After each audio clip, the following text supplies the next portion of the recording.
Imagine peeling back the layers of your latest tech gadget. What do you find? Today we're diving into the world of 3D cabling. Picture this.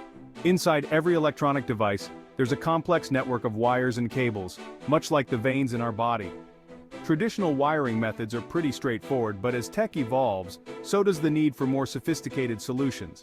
Enter 3D cabling. This isn't just about power cords or USB cables.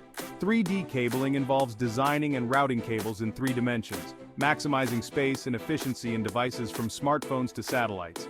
Think of it as a high-tech puzzle, where every piece must perfectly fit, but also perform flawlessly. Why does this matter? Well, with 3D cabling, devices can be smaller, more complex, and yet more powerful. Plus, it's not just about saving space.